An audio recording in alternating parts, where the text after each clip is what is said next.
ನಮಸ್ಕಾರ. ಎಲ್ಲರಿಗೂ ಹೊಸ ವರ್ಷದ ಶುಭಾಶಯಗಳು. 2026 ನಿಮಗೆ ಒಳ್ಳೆಯ ರಿಸಲ್ಟನ್ನು ತರಲಿ ಅಂತ ಹೇಳ್ತಾ ಇವತ್ತು BNSSನ ಇನ್ನೊಂದು ವಿಡಿಯೋ ನಿಮ್ಮ ಮುಂದೆ ತರ್ತಾ ಇದ್ದೀನಿ. BNSS 2023ಯ summons cases, trial of summons cases, ವಿಚಾರಣೆ, ಸಮನ್ಸ್ ಪ್ರಕರಣಗಳ ವಿಚಾರಣೆ, ಆ ವಿಷಯವನ್ನು ಇವತ್ತು ನಿಮ್ಮ ಮುಂದೆ ಚರ್ಚೆ ಮಾಡ್ತೀನಿ. ಈ ಸಮನ್ಸ್ ಪ್ರಕರಣಗಳು ಮತ್ತು ವಾರಂಟ್ ಪ್ರಕರಣಗಳು, ಈ ಎರಡು ಪ್ರಕರಣಗಳನ್ನು ನೀವು ನೋಡಬೇಕಾದ್ರೆ ಆಲ್ರೆಡಿ ನಾನು ವಾರಂಟ್ ಪ್ರಕರಣವನ್ನು ಮಾಡಿದ್ದೀನಿ. The trial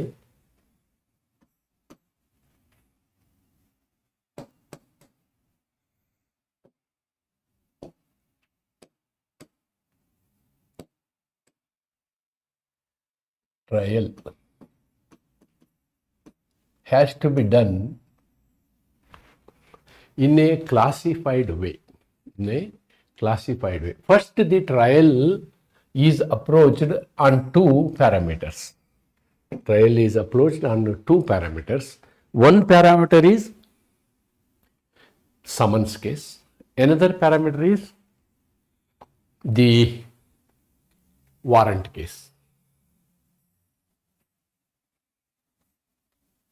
Warrant cases.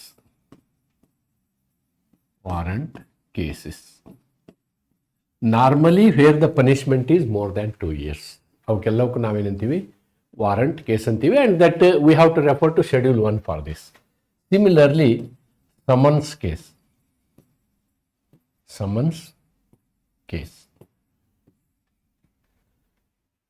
And normally warrant cases will come and summons cases will come before the magistrates only. Magistrates. Here when I say magistrate, it is the judicial magistrate. Illu ashte. It is judicial magistrate. Then they only do the trial here. Trial is done by judicial magistrate.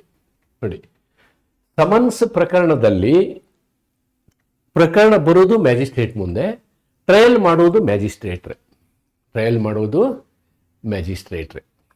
ಆದರೆ ಇಲ್ಲಿ warrant ಕೇಸ್ಗಳು generally special ಲಾಸ್ನ ಬಿಟ್ಬಿಡಿ, ನೀವು BNSSನ ತಗೊಂಡ್ರೆ ಅದಕ್ಕೆ ಸಂಬಂಧಪಟ್ಟಂತಹ ಪ್ರಕರಣಗಳೆಲ್ಲ ಬರುವುದು magistrate ಅವರ ಮುಂದೆ.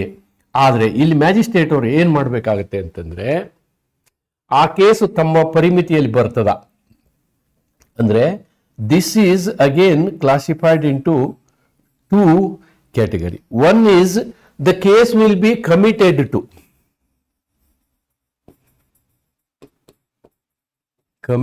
to sessions court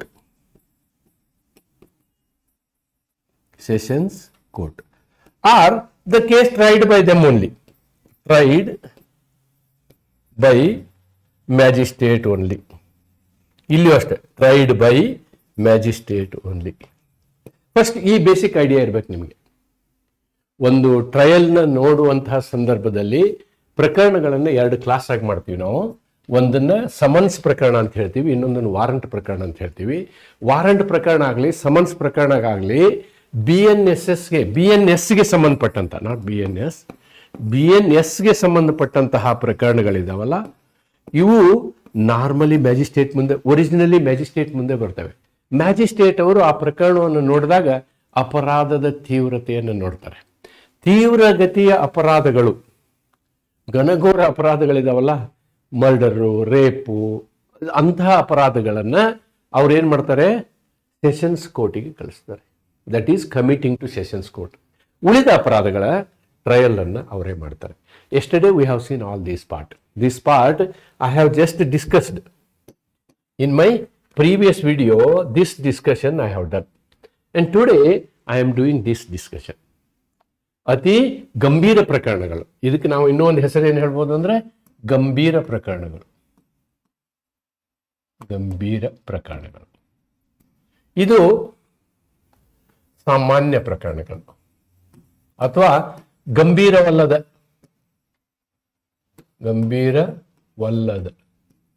ಪ್ರಕರಣಗಳು. ಇದರಲ್ಲಿ ಯಾವನ್ನ ಸೆಷನ್ಸ್ ಕೋರ್ಟ್ ಕಳಿಸ್ತೀವಿ ನಾವು? ಅತಿ ಗಂಭೀರ ಪ್ರಕರಣಗಳು, ಅತಿ ಗಂಭೀರ ಪ್ರಕರಣಗಳು. ಇದನ್ನು ನಾವು ಪ್ರಾಕ್ಟಿಕಲ್ ಆಗಿ ಹಿಂಗೆ ಹೇಳ್ಬೋದು. ಆದರೆ BNSS ನ ಶೆಡ್ಯೂಲ್ 1 ನಲ್ಲಿ ಯಾವ ಕೇಸ್ ಯಾರು ಮಾಡ್ಬೇಕಂತ ಕ್ಲಿಯರ್ ಡಿಫೈನ್ ಮಾಡಿಬಿಟ್ಟಿದ್ದಾರೆ. ಅತಿ ಗಂಭೀರ ಪ್ರಕರಣಗಳನ್ನು ಅವ್ರು ಕ್ಲಾಸಿಫೈ ಮಾಡಿದ್ದಾರೆ. It should go to sessions court, session ನ್ಯಾಯಾಲಯಕ್ಕೆ ಹೋಗ್ಬೇಕು ಅದು ಅಂಥೇಳಿ ಡಿಸೈಡ್ ಮಾಡಿದ್ದಾರೆ. ಅಂಥ ಕೇಸ್ಗಳು ಅಲ್ಲಿ ಹೋಗ್ತವೆ. So this is the basic concept. ಈ ಕಾನ್ಸೆಪ್ಟನ್ನು ಇಟ್ಕೊಂಡು ಇವತ್ತು ಸಮನ್ಸ್ ಕೇಸ್ನ ನಾನು ನೋಡೋದಾದ್ರೆ, if we want to see summons case, I will try to make you understand what is summons case. ನಾನು ವಾರಂಟ್ ಕೇಸ್ ಅಂದ್ರೆ ಏನು ಅನ್ನೋದನ್ನು ಹೇಳಿದ್ದೀನಿ. ಸಮನ್ಸ್ ಕೇಸ್ ಅಂದ್ರೆ ಏನು, ಅದರ ಒಂದು ಸ್ವಭಾವ ಹೇಗಿರ್ತದೆ, ಆಮೇಲೆ ಸಮನ್ಸ್ ಕೇಸ್ಗಳನ್ನು ಯಾವ ರೀತಿ ಟ್ರೈ ಮಾಡ್ತಾರೆ. ನೋಡಿ, ವಾರಂಟ್ ಕೇಸ್ಗಳನ್ನ ತುಂಬ ಕಾಳಜಿಯಿಂದ ವಿವರವಾದ ರೀತಿಯಲ್ಲಿ ಅವನ್ನೇನು ಮಾಡ್ತಾರೆ, ಟ್ರಯಲ್ ನಡೆಸ್ತಾರೆ. ಇಲ್ಲಿ ಆ ರೀತಿ ಇರೋದಿಲ್ಲ. Powers to convert summon case into warrant case. ಕೆಲವೊಮ್ಮೆ ಏನಾಗ್ತದೆ, ಸಮನ್ಸ್ ಕೇಸನ್ನು ನಾವು ವಿಚಾರಣೆ ಮಾಡುವ ಸಂದರ್ಭದಲ್ಲಿ ಅನಿಸುತ್ತೆ, ಓ ಇದು ಸಮನ್ಸ್ ಅಲ್ಲ, ಇದು ಅಪರಾಧ ಗಂಭೀರವಾಗಿದೆ ಅನಿಸುತ್ತೆ, ಗಂಭೀರ. ಆವಾಗ it will be converted into warrant case. Okay. ಮತ್ತೆ ಈ ಫೇರ್ ಟ್ರಯಲ್ ಎಲಿಮೆಂಟ್ಸ್ ನೋಟ್ಸ್ ಇದ್ರೆ ಇನ್ಕ್ಲೂಡ್ ಮಾಡಿದ್ದೀನಿ. ಅದನ್ನು ಫಸ್ಟ್ ವಿಡಿಯೋದಲ್ಲಿ ನಾನು ನಿಮ್ಗೆ ಎಕ್ಸ್ಪ್ಲೈನ್ ಮಾಡಿದ್ದೀನಿ. ಫಸ್ಟ್ ವಿಡಿಯೋದಲ್ಲಿ ಫೇರ್ ಟ್ರಯಲ್ನ ಕಂಪ್ಲೀಟ್ ತತ್ವಗಳನ್ನ ಎಕ್ಸ್ಪ್ಲೈನ್ ಮಾಡಿದ್ದೀನಿ. But I am not going to discuss here, but the notes will be available for you. So with this synopsis, now with this information, let us understand the meaning of summons case. ಅಂದ್ರೆ ಏನು, summons ಪ್ರಕರಣ ಅಂದ್ರೆ ಏನು ಅಂತಕ್ಕಂಥದ್ದನ್ನ ನಾವು ನೋಡೋಣ. What is not ಹೇಳಿದೆ, ಹಿಂದಿನ ಪ್ರಕರಣ ವಿಡಿಯೋದಲ್ಲಿ ಹೇಳಿದ್ದೀನಿ. What is not warrant case is summons case. ಇಲ್ಲೂ ಡೆಫಿನೇಷನ್ ಹಾಗೆ ಹೇಳ್ತಾರೆ ಅವರು. A summons case is a criminal case, ಅದೊಂದು ದಂಡನಾತ್ಮಕ ಪ್ರಕರಣ, relating to an offence not being a warrant case. ಅದು ವಾರಂಟ್ ಪ್ರಕರಣ ಅಲ್ಲದೆ ಹೋದರೆ ಆಟೋಮೆಟಿಕಲಿ ಅದು ಸಮನ್ಸ್ ಕೇಸೆ. That is an offence punishable with imprisonment not exceeding 2 years. ಯಾವ ಒಂದು ಪ್ರಕರಣದಲ್ಲಿ ಶಿಕ್ಷೆಯ ಗರಿಷ್ಠ ಮಟ್ಟ 2 ವರ್ಷಕ್ಕಿಂತ ಕಡಿಮೆ ಇರ್ತದೋ ಅಂತಹ ಪ್ರಕರಣಗಳಿಗೆ ನಾವೇನು ಹೇಳ್ತೀವಿ, we will call it as A summons case. Summons case. That's what we have to understand. That's a very simple meaning. The distinction between warrant and summon case is retained under BNSS. It was there in CRPC also. So same difference we have maintained. We have not made any change in BNSS. What is the nature of summons? The procedure for summons, for trial of summons, is simpler, is faster, is less formal. Lot of procedures are avoided. That is less formal. Summons ಪ್ರಕರಣಗಳ ವಿಚಾರಣೆಯ ಪ್ರಕ್ರಿಯೆ warrant ಪ್ರಕರಣಗಳ ವಿಚಾರಣೆಗಿಂತ ಸರಳವಾಗಿದೆ ಮತ್ತು ವೇಗವಾಗಿ ವಿಚಾರಣೆ ಆಗುತ್ತೆ. ಮತ್ತು ಇಲ್ಲಿ ಔಪಚಾರಿಕತೆ ಕಡಿಮೆ ಇದೆ. Formalities are less, procedures are less, and it fastly or in a speedy way it is disposed of ಅನ್ನೋದು ಇದರ ಒಂದು ಸಮನ್ಸ್ ಕೇಸಿನ ಲಕ್ಷಣ. ಏನು ಇದರ ಕ್ಯಾರೆಕ್ಟರ್ಸ್ ಏನು ಅಂತಂದ್ರೆ, no formal framing of charge. ಇಲ್ಲಿ ಚಾರ್ಜನ್ನು ಫ್ರೇಮ್ ಮಾಡುವಂತಹ ಫಾರ್ಮಾಲಿಟಿ ಜಾಸ್ತಿ ಮಾಡೋದಿಲ್ಲ. ಜಡ್ಜ್ ಹೇಳ್ತಾರೆ, ನಿನ್ನ ಮೇಲೆ ಇಂಥ ಅಪರಾಧ ಇದೆ ನೋಡಪ್ಪ ಅಂತ ಹೇಳ್ತಾರೆ ಅಷ್ಟೇ. ಓರಲ್ ಅಕ್ಯೂಜೇಷನ್, ಓರಲಿ ಹೇಳ್ಬಿಡ್ತಾರೆ ಜಡ್ಜ್. ಓರಲಿ ಏನು ಹೇಳ್ತಾರೆ, ಇದು ನಿನ್ನ ಮೇಲೆ ಅಪರಾಧ ಇದೆ ನೋಡು ಅಂತ ಹೇಳ್ತಾರೆ. ಎಕ್ಸ್ಪ್ಲೇನ್ಡ್ ಟು ದ ಅಕ್ಯೂಸ್ಡ್, ಆಪಾದಿತನಿಗೆ ಓರಲ್ ಆಗಿ ಅವನಿಗೆ ವಿವರಿಸ್ತಾರೆ. ಸಮರಿ ಲೈಕ್ ಅಪ್ರೋಚ್, ಡಿಟೇಲ್ ಏನು ಹೋಗೋದಿಲ್ಲ, ಏನು ಅವನ ಮಾತು ಕೇಳ್ತಾರೆ, ಪ್ರಾಸಿಕ್ಯೂಷನ್ ಮಾತು ಕೇಳ್ತಾರೆ, ಡಿಸಿಷನ್ ಕೊಡ್ತಾರೆ, that's it. So it is called summary trial ಅಂತಾರೆ. ಯಾಕೆ ಅದನ್ನು ಸಮರಿ ಟ್ರಯಲ್ ಮಾಡ್ತಾರೆ ಅಂದ್ರೆ, ಇಲ್ಲಿ ಮುಖ್ಯ ಉದ್ದೇಶವೇ ಬೇಗ ಬೇಗ ಸಮನ್ ಕೇಸ್ಗಳನ್ನ ಭಾಳ ದಿನ ಇಡೋದಿಲ್ಲ, ತಕ್ಷಣ ಅವು ಮುಗಿದು ಬಿಡಬೇಕು ಅಂತಕ್ಕಂಥದ್ದು. Okay, then procedure for trial of summons case. Summons ಕೇಸ್ನ ಟ್ರಯಲ್ ಮಾಡಲಿಕ್ಕೆ ಏನು ಪದ್ಧತಿ ಅಂತ ಹೇಳಿ ನಾವು ನೋಡುವುದಾದ್ರೆ, appearance of accused and statement of accusation. First heading, when the accused appears, ಆಪಾದಿತ ವ್ಯಕ್ತಿ ಕೋರ್ಟ್ ಮುಂದೆ ಬಂದರೆ ಮ್ಯಾಜಿಸ್ಟ್ರೇಟ್ ಏನು ಮಾಡ್ತಾರೆ, ಓದಿ ಹೇಳಿಬಿಡ್ತಾರೆ particulars of the offence. He will read. That is the first step. Then if the accused pleads guilty, 80% ಇಲ್ಲಿ ಗಿಲ್ಟಿನೇ ಮಾಡ್ತಾರೆ ಅವ್ರು. ಆಯ್ತು ಸ್ವಾಮಿ ಎಷ್ಟು ದಂಡ ಇದೆ ಹೇಳಿ ಕೊಡ್ತೀವಿ ಅಂತ ಹೇಳಿ ಕೈ ಮುಗಿದು ದಂಡ ಕೊಟ್ಟು ಹೋಗ್ತಾರೆ. If the accused pleads guilty, ನನ್ನ ತಪ್ಪಾಗಿದೆ ಸ್ವಾಮಿ ಅಂತ ಹೇಳಿ ಏನಾದರೂ ಆಪಾದಿತ ಹೇಳಿದರೆ, ಮ್ಯಾಜಿಸ್ಟ್ರೇಟ್ ರೆಕಾರ್ಡ್ ದ ಪ್ಲೀ. ಏನು ಹೇಳ್ತಾರೆ ರೆಕಾರ್ಡ್ ಮಾಡ್ತಾರೆ, as nearly as possible in the words used by the accused and May convict him. ಅವನಿಗೆ ಶಿಕ್ಷೆ ಕೊಡ್ಬೋದು. ಅವನು ತಪ್ಪೊಪ್ಪಿಕೊಂಡರೆ ತಪ್ಪೊಪ್ಪಿಗೆಗೆ ಏನು ಮಾಡ್ಬೋದು, ಅದನ್ನು ಕೇಳಿಬಿಟ್ಟು ಶಿಕ್ಷೆ ಕೊಟ್ಬಿಡ್ತಾರೆ, ಕೇಸ್ ಕ್ಲೋಸ್ ಆಗುತ್ತೆ. ಒಂದು ವೇಳೆ ಅವರು ಒಪ್ಕೊಳ್ಳಿಲ್ಲ ಅಂತ ಇಟ್ಕೊಳ್ಳಿ, conviction on plea of guilty in the absence of accused, this is another situation. ನಾವು ಒಪ್ಕೊಳ್ಳೋದು ಅಂತಾದರೆ ಕೋರ್ಟ್ಗೆ ಬರಬೇಕಂತ ಏನಿಲ್ರಿ. My representatives can go there, or I can send a registered post letter that I am agreeing, then court will convict me. In petty cases, ಅಂದರೆ ಸಣ್ಣ ಸಣ್ಣ ಅಪರಾಧಗಳಲ್ಲಿ, ಈಗ ಸಿಗ್ನಲ್ ಜಂಪ್ ಮಾಡಿರ್ತಾರೆ, ಪಬ್ಲಿಕಲ್ಲಿ ಸ್ಮೋಕ್ ಮಾಡಿರ್ತಾರೆ, ಪಬ್ಲಿಕಲ್ಲಿ ಯೂರಿನೇಷನ್ ಮಾಡಿರ್ತಾರೆ. So these are petty cases. ಇಂತಹ ಪ್ರಸಂಗದಲ್ಲಿ summons has been issued, the accused May feed guilty by post R through authorised representative. ಅಥವಾ ಯಾರೋ ಲಾಯರ್ಗೆ ಹೇಳ್ಬೋದು, ಸ್ವಾಮಿ ನನ್ನೊಂದು ಕೇಸ್ ಇದೆ, ಇದನ್ನು ನೋಡಿ ಒಪ್ಪಿದ್ದೀನಿ ಅಂತ ಹೇಳಿ ಅಂತ ಬರ್ಕೊಟ್ಟು ಅವ್ರ ಕಡೆಗೆ ಕೊಟ್ಟು ಕಳಿಸ್ಬೋದು. Magistrate May convict him in his absence. ನೋಡಿ, ಅವನ ಅನುಪಸ್ಥಿತಿಯಲ್ಲಿಯೂ ಕೂಡ ಅವನಿಗೆ ಶಿಕ್ಷೆಯನ್ನು ಕೊಟ್ಟು ಪ್ರಕರಣವನ್ನು ಕ್ಲೋಸ್ ಮಾಡುವಂಥ ಸಾಧ್ಯತೆ ಕೇವಲ ಸಮನ್ಸ್ ಕೇಸ್ನಲ್ಲಿ ಮಾತ್ರ ಇದೆ, ವಾರಂಟ್ ಕೇಸಲ್ಲಿ ಅದು ಇಲ್ಲ. Evidence for prosecution. If the accused does not feel guilty, ನೋಡಿ ಅವನು ತಪ್ಪು ಒಪ್ಕೊಳ್ಳಿಲ್ಲ ಅಂತ ಇಟ್ಕೊಳ್ಳಿ, ಆಪಾದಿತ ತಪ್ಪು ಒಪ್ಕೊಳ್ಳದೆ ಹೋದಂತಹ ಸಂದರ್ಭದಲ್ಲಿ ಮ್ಯಾಜಿಸ್ಟ್ರೇಟ್ ಅವ್ರು ಏನು ಮಾಡ್ತಾರೆ, ಪ್ರಕರಣವನ್ನು ಹಿಯರ್ ಮಾಡ್ತಾರೆ. Hear the prosecution and records the evidence. ಪ್ರಾಸಿಕ್ಯೂಷನ್ನ ಹಿಯರ್ ಮಾಡಿ ರೆಕಾರ್ಡನ್ನು ಮಾಡ್ತಾರೆ. ಅದೇ ಥರನಾಗಿ ಈ ಡಿಫೆನ್ಸ್, ಅವನು ಏನು ಆಪಾದಿತ ಇರ್ತಾನೆ, ತನ್ನ ಪ್ರತಿರಕ್ಷಣೆಯನ್ನು ಕೊಡ್ಬೋದು ಅವನು. After prosecution witness accused is given an opportunity. So this is ಆರ್ಟೆಮ್ ಪಾರ್ಟಮ್. ಇವನಿಗೂ ಏನು ಮಾಡ್ತಾರೆ, ಚಾನ್ಸ್ ಕೊಡ್ತಾರೆ, ನಿಂದೇನಪ್ಪ ಹೇಳು ಅಂತ. ಇಬ್ಬರನ್ನು ಆಲಿಸಿದ ಮೇಲೆ ಆರ್ಗ್ಯುಮೆಂಟ್ ಏನಾದ್ರು ಇದ್ರೆ ಆರ್ಗ್ಯುಮೆಂಟ್ ಆಗುತ್ತೆ. ಹಿಯರಿಂಗ್ ಬೋತ್ ಸೈಡ್ಸ್, ಎರಡೂ ಕಡೆಯ ವಾದವನ್ನು ಕೇಳಿದ ನಂತರ ಒಂದು ತಾತ್ವಿಕ ತೀರ್ಪನ್ನು ಕೊಡ್ತಾರೆ, ರೀಸನ್ಡ್ ಜಜ್ಮೆಂಟನ್ನು ಕೊಡ್ತಾರೆ. That may be either acquittal or it may be conviction.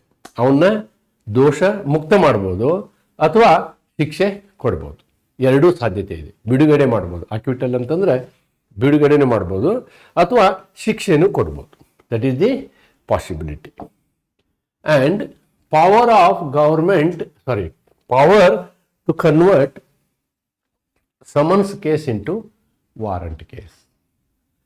ಈ ವಿಚಾರಣೆಯ ಸಂದರ್ಭದಲ್ಲಿ if during the trial, magistrate ಅವರು ಟ್ರಯಲ್ ಮಾಡುವ ಸಂದರ್ಭದಲ್ಲಿ ಹೆಚ್ಚಿನ ಮಾಹಿತಿ ಹಿಂಗೆ ಸಿಗುತ್ತಲ್ಲ, ಅದು ಗಂಭೀರವಲ್ಲದ ಅಪರಾಧವಲ್ಲ ಅಥವಾ ಸಂಜ್ಞೇಯವಲ್ಲದ ಅಪರಾಧವಲ್ಲ, ಅದು ಸಂಜ್ಞೇಯ ಅಪರಾಧ ಅಂತ ಗೊತ್ತಾದರೆ,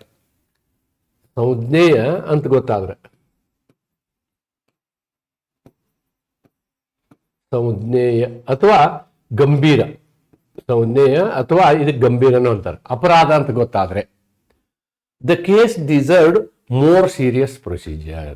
ನೋಡಿ ಆವಾಗ ಏನಾಗುತ್ತೆ, ನಾವು ಇದರ ಹಿಂದಿನ ವಿಡಿಯೋದಲ್ಲಿ ಏನು ಪ್ರೊಸೀಜರ್ ಇದೆ ಆ ಪ್ರೊಸೀಜರ್ಗೆ ಹೋಗ್ಬೇಕಾಗುತ್ತೆ. He may convert a summons case into a warrant case and follow that procedure. Summons warrant procedure ಇದೆಯಲ್ವಾ, ಅದನ್ನು ಫಾಲೋ ಮಾಡ್ತಾರೆ. ಇಲ್ಲಿಗೆ ನಿಲ್ಲಿಸ್ಬಿಡ್ತಾರೆ. Case will be stopped here in the summons category, it will go to warrant category, right? So that is the situation. Sometimes it may happen. Then fair trial elements in this. Even though procedure is simplified, essential of fair trial are preserved. ನೋಡಿ, ಅಂದರೆ ಆ ವ್ಯಕ್ತಿಯನ್ನು ಕೇಳಲಾರ್ದೆ ಏನು ಮಾಡೋದೇ ಇಲ್ಲ. So there is a principle of natural justice is followed. ಇದು ನೋಡಿ, information opportunity to plead, cross examination, legal representative, everything will be available, but it is informal and we can understand the difference also. So I have made the difference between summons case and warrant case. ಏನು ನಿಖರವಾದ ವ್ಯತ್ಯಾಸವನ್ನೇನಾದ್ರು ನೀವು ನೋಡೋದಾದ್ರೆ, ಇದು ಸಣ್ಣ ಅಪರಾಧ, ಇದು ಗಂಭೀರ ಅಪರಾಧ ಅಂದ್ರೆ ಸಂಜ್ಞೇಯ. ಇದು ಅಸಂಜ್ಞೇಯ. ಅಸಂಜ್ಞೇಯ ಅಂದ್ರೆ ಚಿಕ್ಕದು, ಚಿಕ್ಕ ಅಪರಾಧ ಅಂತ. ಆಮೇಲೆ ಈ ಸಮನ್ಸ್ ಕೇಸಲ್ಲಿ ಫಾರ್ಮಾಲಿಟಿ ಮೇಂಟೈನ್ ಮಾಡಲ್ಲ. Here all procedures are maintain.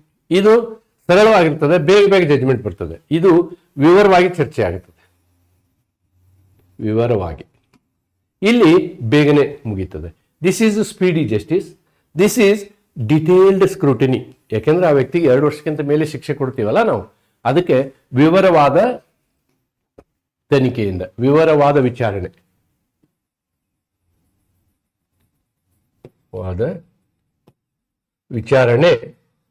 Warrant ಕೇಸಲ್ಲಿ ನಡೀತದೆ, ಸಮನ್ಸ್ ಕೇಸಲ್ಲಿ ಆ ರೀತಿ ಸಮರಿ ಟ್ರಯಲ್ ಆಗ್ತದೆ. ಇಲ್ಲಿ ತ್ವರಿತ ನ್ಯಾಯ ಇದೆ, ಕನ್ನಡದಲ್ಲಿ ಬರ್ತೀನಿ. Same thing is there in Kannada. So I think the trial of summons under BNSS adopts a simplified and expeditious ಅಂದ್ರೆ ತೀವ್ರವಾದಂಥ procedure suitable for less serious offenses. This is very important. The offense must be not very serious. ಅಪರಾಧ ಬಹಳ ತೀವ್ರಗತಿ ಆಗಿರಬಾರ್ದು. While retaining the core principles of fair trial. By avoiding technicalities, such formal charges and permitting conviction on plead of guilty, BNS ensures speedy trial without compromising the rights of the accused. ಅವನು ಇಲ್ಲ, ನಾನು ತಪ್ಪು ಮಾಡಿಲ್ಲ ಅಂತಂದ್ರೆ ಏನು procedure ಇದೆ, procedure normally follow ಮಾಡಲಾಗ್ತದೆ ಅನ್ನೋದನ್ನು ನೀವು ಸಮನ್ಸ್ ಕೇಸಲ್ಲಿ ನೋಡ್ಬೋದು. So what I have done is, I have done 3 videos. One is principles of trial. Second one is warrant case. And the third one is summons case. ಇವು 3 ಮಾಡಿದ್ದೀನಿ. Summons case. ನಾನು next ವಿಡಿಯೋನ ನಾನೇನು ಮಾಡ್ತೀನಿ, my next videos will be like this. Number 1, trial by sessions. Trial by Sessions Court. And next video will be trial by Magistrate Court. There I will focus on specific section. ಈ 3 video ಮಾಡಿರೋ ಉದ್ದೇಶ ನೆನ್ಪಿಟ್ಕೊಳ್ಳಿ, ನಿಮಗೆ concept ತಲೆಯಲ್ಲಿ ಹೋಗ್ಬೇಕು.